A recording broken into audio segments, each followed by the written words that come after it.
한 해를 돌아보고 하나님께 감사와 영광을 돌리곤 했습니다. 오늘 이 시간에도 이 말씀 속에서 우리 자신을 돌아보고 하나님께 영광 돌리는 시간 되기를 축원합니다. 이스라엘 백성들이 미스바 광야에 모여서 자신들의 죄를 참회하는 영적 대각성 운동을 벌이게 되었습니다. 여러분, 역사와 또 개인의 삶이 어려울 때 가장 좋은 길은 하나님 앞에 엎드리는 것입니다. 영적 대각성, 그것만이 백성을 위기에서 구하고 새로운 역사를 시작할 수 있는 길입니다. 저와 여러분도 어려울 때마다 이런저런 궁리하지 말고 살아계신 하나님 앞에 나가 엎드림으로, 그리고 자신을 돌아보고 참회하고 기도함으로 하나님께서 새롭게 해주시는 역사를 경험할 수 있습니다. 이스라엘 백성들이 미스바에 모였다는 소식을 들은 블레셋 군대가 전쟁을 해왔습니다. 이스라엘 백성들은 순간의 두려움에 빠졌습니다. 그들은 무방비 상태였습니다. 그들이 할 수 있는 것은 사무엘에게 기도를 요청하는 것 뿐이었습니다. 두려움이 엄습하고 앞길이 막히고 캄캄할 때, 인생과 역사가 위기를 만날 때, 몸과 마음이 아파서 스스로 가눌 수 없을 때 우리가 해야 하는 것은 이 모든 문제를 해결해 주실 수 있는 하나님 앞에 나아가 하나님 앞에 엎드려 기도하는 것입니다. 오늘 8절에 보면 당신은 우리를 위하여 우리 하나님께 쉬지 말고 부르짖어 우리를 블레셋 사람의 손에서 구원하시게 하소서. 이 요청을 들은 사무엘이 어린 양 하나를 취해서 번제로 하나님 앞에 드린 후에 그 백성들을 위해서 간절히 기도했습니다. 하나님께서 그 기도를 들으셨습니다. 그리고는 블레셋 진영에 큰 우레를 보내셨어요. 그랬더니 블레셋 사람들이 혼비백산, 좌충우돌, 그 안에서 난리가 났습니다. 그 틈을 타서 이스라엘 백성들이 공격했어요. 사실 이스라엘 백성들은 회개하기 위해서 모였기 때문에 특별한 무기가 없습니다. 그런데 무장한 이 블레셋 군대가 이스라엘에게 쫓겨서 도망가게 됩니다. 이스라엘을 이긴 것입니다. 누가 이긴 것입니까? 이스라엘 백성이 블레셋을 이긴 것입니까? 그렇지 않습니다. 하나님께서 블레셋을 이기신 겁니다. 사무엘상 17장 47절에 전쟁은 하나님께 속하였은즉 그가 너희를 우리 손에 붙이시리라. 하나님께서 이미 이겨놓으시고 하나님이 싸우시고 그리고 이스라엘 백성들에게 블레셋을 붙이셨다, 이런 말씀. 우리 인생도 마찬가지입니다. 내가 잘해서 여기까지 온 것 같지만 우리가 영적인 눈으로, 믿음의 눈으로 보면 하나님이 도와주신 거예요. 하나님의 은혜가 우리가 호흡하는 순간순간마다 우리에게 임한 것입니다. 하나님께서 우리를 대신해서 싸우시고 세상의 문제들을 우리 손에 붙여주시고 하나님께서 우리를 도우시고 크고 놀라운 은혜를 베풀어 주신 것입니다. 그래서 우리가 승리한 거예요. 전쟁에 승리한 사무엘은 돌 하나를 취해서 미스바와 센 사이에 세우고 에벤에셀이라 이름했습니다. 도움의 돌. 12절에 사무엘이 돌을 취하여 미스바와 센 사이에 세워 여호와께서 여기까지 우리를 도우셨다 하고 그 이름을 에벤에셀이라 하니라. 여호와께서 여기까지 우리를 도우셨다. 하나님께서 자신들을 돕고 계셨다고 하는 것, 하나님이 도와주셔서 전쟁에 승리했다고 하는 것을 고백하는 거예요. 그 하나님께서 지난 2018년 한 해 동안 저와 여러분들을 도우셔서 오늘 우리가 이 자리에 있게 되었단 말씀입니다. 사무엘을 그것을 잘 아는 사람이었어요. 많은 사람들은 하나님의 은혜를 쉽게 망각해버립니다. 하나님의 크신 은혜로 한 해를 살았음에도 불구하고 마치 자기가 잘해서 여기까지 온 것처럼 생각합니다. 또 조금만 잘 나가면 자기가 잘나서 잘 나가는 줄 압니다. 그 순간 우리 마음은 교만해지고 또 감사를 잊고 사람들에게 자기를 자랑하고 하나님만 나타내야 되는데 하나님이 도와주시고 하나님이 은혜 주셨으니 그분께 감사해야 되는데 자기를 드러내 또 다른 사람들을 무시하고 아나무인으로 살아가게 됩니다. 결국은 그런 인생과 그런 역사의 결국은 쪽박입니다. 망하게 된다 이거예요. 마음을 지킬 수 있어야 합니다. 처음 마음을 지킬 수 있어야 되고 또 하나님께서 우리에게 베풀어 주신 그 은혜를 기억하는 마음을 지킬 수 있어야 돼요. 그래야 오래 갈 수 있습니다. 최근에 우리나라의 어느 국회의원이 공항에서 공항 직원들과 다툼을 벌였어요. 그러다가 좀 심한 말도 오고 간 것 같습니다. 그분이 처음 국회의원이 될 때 얼마나 좋은 마음으로 시작했겠어요. 국회의원이 되면 나를 뽑아주면 국민들을 섬기겠다. 또 그런 진정성이 보였기 때문에 아마 국민들이 찍어줬을 것입니다. 그런데 그 알량한 완장 하나 차고 권력 조금 얻으니까 사람 마음이 변한 거예요. 뭐 항상 그러진 않았을지 몰라도 그 순간은 그런 모습을 나타낸 거예요. 대국민 사과를 하고 부끄러워졌어요. 여러분, 마음을 지키지 않으면 특별히 잘 될 때 자기 마음을 지켜서 하나님 영광을 드러내고 그 영광을 다른 사람에게 돌리고 자기를 낮추지 않으면 결국은 인생은 부끄러움을 당하게 됩니다. 그 규정대로 자기 신분증 그냥 까서 주면 안 됩니까? 우리 다 그렇게 하잖아요. 그런데 그걸 못 해주겠다는 거예요. 마음이 이상해진 것입니다. 잘 될 때 자세를 낮추고 성공했을 때 겸손한 마음을 유지하는 것, 그것이 중요합니다. 사무엘은 위대한 사람이었어요. 그가 전쟁의 승리를 이끌어서 위대한 것이 아니라 잘 됐을 때, 모두가 들떠 있을 때 당신은 위대한 우리의 지도자라고 칭송할 때 자기 마음을 지켰습니다. 우쭐하지 않았습니다.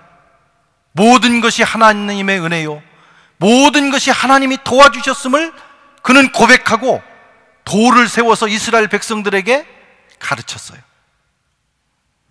여기까지 하나님이 도와주셨다. 우리는 오직 그것만을 기억하자.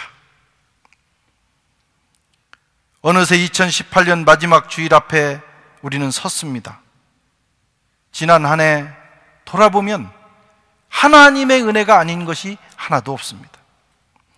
우리가 살아있는 것, 호흡하는 것, 우리의 가정을 유지한 것, 모든 것들이 하나님의 은혜예요. 우리 마음 중심에 에베네셀의 돌을 세울 수 있기를 바랍니다. 우리가 고백할 수 있는 것은 내가 부족하다는 것, 나는 그저 실수가 많고 죄인이고 연약한데 하나님이 불쌍히 여겨주셔서 오늘 여기까지 나를 인도해 주셨다. 하나님께만 영광을 돌리자. 내 영혼아, 하나님의 은혜만 내 가슴에 새기자. 이렇게 한 해를 마무리해야 가장 아름다운 마무리가 되는 것입니다.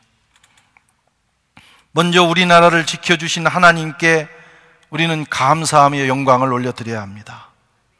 우리나라가 그래도 세계 선진국들과 어깨를 나란히 하고 있어요.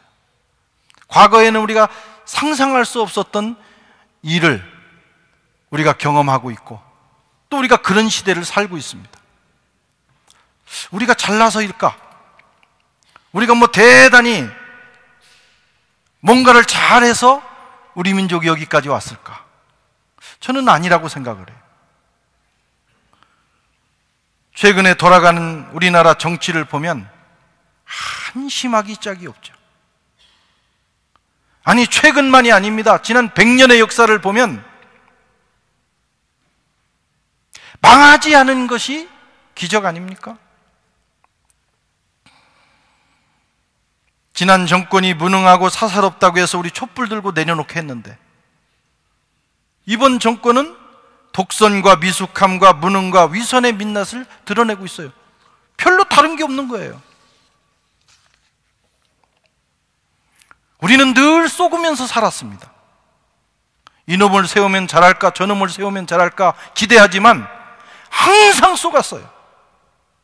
정치를 잘해서 우리나라가 이만큼 유지된 게 아니라는 거예요. 하나님이 그저 불쌍히 여기신 거죠. 우리 민족을. 그리고 세계 선교를 감당할 민족으로 세우시기 위해서 계속해서 기회를 주는 거죠. 독재자들에게 쏟고 민주투사들에게 우리는 쏘으면서 살아왔어요. 그러면서도 여전히 어떤 누군가가 우리 민족을 잘되게 할 것이라고 생각하는 건 착각입니다. 하나님의 은혜가 있어야 되는 거예요. 하나님이 지켜주시고 하나님이 보호해 주셔야 여기까지 올 수 있는 것입니다. 경제도 무너지고 안보도 외교도 흔들리고 있다고 합니다. 추락하는 것, 망하는 것은 그냥 기정사실인 거 이대로 가면.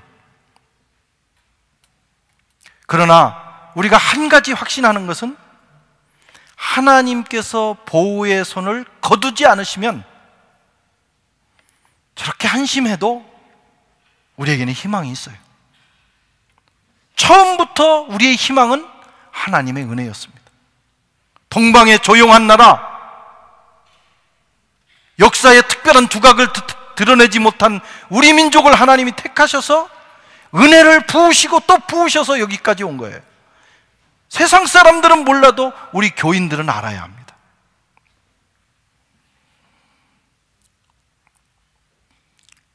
늘 어렵고 불안한 상황에서 우리는 21세기를 살았습니다. 그러나 하나님이 은혜 주셔서 오늘 여기에 있게 된 거예요. 한 해를 마감하면서 우리 민족을 생각하면서 또 기도하면서 에베네셀의 돌을 세우셔야 돼요. 그리고 내년도의 희망도 하나님께 걸어야 돼요. 하나님께서 보이지 않는 그 은혜의 손을 베풀어 주시옵소서. 그래야 우리 민족이 살겠나이다. 교회마저도 하나님을 의지하지 않으면 안 되는 거예요. 교회는 하나님 앞에 엎드려서 기도하고 영적 각성 운동을 일으킴으로 우리 민족을 보호해야 합니다. 청년들도 지난 한 해를 돌아보십시오. 어떤 사람은 좋은 원하는 결과를 얻었고, 어떤 사람은 열심히 노력했는데 원하는 결과를 얻지 못했어요. 그러나 성공했어도 내가 잘나서 아니라는 걸 알아야 돼. 하나님께서 우리에게 은혜 주셔서 공부할 수 있는, 일할 수 있는 은혜 주셔서 좋은 결과를 얻었다. 하나님께 영광을 돌려야 됩니다. 또 내가 원하는 걸 얻지 못하고 혹시 실패했다 할지라도 절망하지 마십시오. 하나님의 뜻이 있습니다. 우리가 완전히 끝난 것이 아닙니다. 하나님께서 내년에 우리를 또 어떻게 세우실지 모르는 거예요. 한 해를 마무리하면서 우리는 에베네셀의 돌을 세우고, 하나님이 여기까지 우리를 인도하셨는데 내년 한 해도 우리를 하나님께서 인도해 주옵소서, 이렇게 고백하며 출발하셔야 돼요. 그때 2019년은 하나님의 은혜로 인하여 우리는 희망의 항구에 도달하게 될 것입니다. 주재원 생활을 하시는 분들, 사업을 하시는 분들, 한 해를 돌아보십시오. 아찔했던 순간들이 얼마나 많습니다. 여러분의 가정, 여러분의 건강, 여러분의 인생을 돌아보십시오. 위급했던 순간들이 얼마나 많아요. 조용히 한번 보세요. 생각을 해보세요. 우리가 살아있는 것이 기적이에요. 지금 이 모습으로 여기에 있는 것이 기적입니다. 수많은 일들이 있었고 수많은 일들로 인해서 희로애락이 우리에게 있었지만 하나님은 여기까지 우리를 인도하셨습니다. 모든 것이 하나님의 은혜, 하나님의 도우심입니다. 우리는 이걸 잊지 말아야 합니다. 우리 교회도 마찬가지예요. 우리 교회가 이제 16년 역사를 가지고 있지만 한 해도 그냥 아무 일 없이 평안한 때는 없었어요. 다양한 종류의 위기가 교회에 찾아왔습니다. 최근에는 그 교육관, 우리 교육관은 주일 예배 이외의 모든 프로그램이 거기서 돌아갑니다. 교육관을 사용하지 못하면 일부 예배, 청년 예배, 중고등부 예배, 중보 기도회, 제자 훈련, 모든 프로그램이 올 스톱해야 돼. 위기가 왔어요. 그러나 희한하게 재판이 1년 연기되더니 또 연기돼 가지고 시간을 벌었어요. 이제 1월 29일 날 결과가 나옵니다. 우리가 금식하며 지금 기도하고 있어요. 그런데 우리에게는 한 가지 믿음이 생겼습니다. 하나님이 연장을 시켜주시든지 좋은 길을 주실 것이다. 지금까지 인도하신 하나님께서 앞으로도 인도해 주실 것이다. 그 어려움을 통해서 우리는 축복도 많이 받았어요. 여러분, 어려우면 마음이 가난해지고 어려우면 기도하게 됩니다. 잘 될 때는 별로 기도가 안 돼요. 어려움이 올 때마다 온 교회가 기도하고 우리는 계속 매일 이 문제를 놓고 기도합니다. 그 어려움이 우리에게는 영적으로 축복이 된 거예요. 하나님께서 그 어려운 중에도 교회를 부흥시켜 주셨어요. 우리 한국교회는 지금 쇠락의 길로 가고 있습니다. 제가 한국에 속한 교단이 대한예수교 장로회 통합측이라는 곳인데 단일 교단으로서는 제일 크고 아주 좋은 교단이라고 알려져 있어요. 그런데 요 몇 년 전부터 성도 수가 급격하게 떨어집니다. 금년 2018년 한 해 동안 17,000명의 세례교인이 줄었어요. 17,000명, 그러니까 감이 안 오시죠? 1,000명 모이는 교회 17개 교회가 날아갔다는 거예요. 그러면 조금 감이 옵니다. 1,000명 모이는 교회 17개, 10,000명 모이는 교회 약 2개가 날아간 거예요.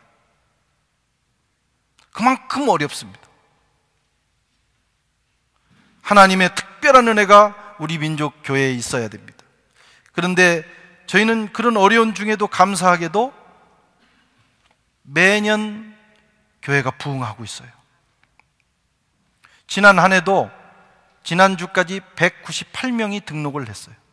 왔다 간 분들도 많습니다. 등록하셔서 대부분은 정착을 하셨어요. 금년에 얼마나 많이 들어가셨습니까? 그럼에도 불구하고 하나님께서 조금씩 후퇴하지 않고 부흥하게 하셨어요. 돌아보면 특별히 우리가 잘난 게 없어요. 내가 설교를 그전보다 더 잘하는 것도 아니고, 우리가 나가서 노방 정도를 하는 것도 아니고, 특별하게 그 어느 해보다 더 잘한 건 없는데 하나님께서 계속해서 은혜를 부어주시는 거예요. 이건 은혜라는 말로 설명하지 않고는 설명할 수가 없습니다. 지금까지도 그렇게 왔는데 금년에도 하나님의 은혜로 왔어요. 우리는 에베네셀의 교회를 그 도를 세워야 됩니다. 하나님이 우리를 여기까지 도우셨다. 내년에도 하나님께서 우리 교회를 도우실 줄로 믿습니다. 여러분, 인생은 팩트로 사는 것이 아니라 해석으로 산다는 말이 있어요. 팩트, 이미 일어난 일은 팩트예요. 바꿀 수가 없어요. 이미 벌어진 일은 그대로 존재합니다. 그러나 해석은 우리의 선택이에요. 똑같은 일을 놓고 우리가 어떻게 의미를 부여하고 해석할 것인가? 그것은 우리의 선택입니다. 똑같은 사실을 영적인 눈으로 보고 믿음의 해석을 하면 믿음의 기적이 일어납니다. 하나님이 여기까지 우리를 도우셨다. 블레셋과의 전쟁에서 승리한 그 팩트를 놓고 어떤 사람은 그 영광을 자기에게 돌릴 수 있지만 이스라엘 백성들은 하나님이 도우셨다고 해석한 거예요.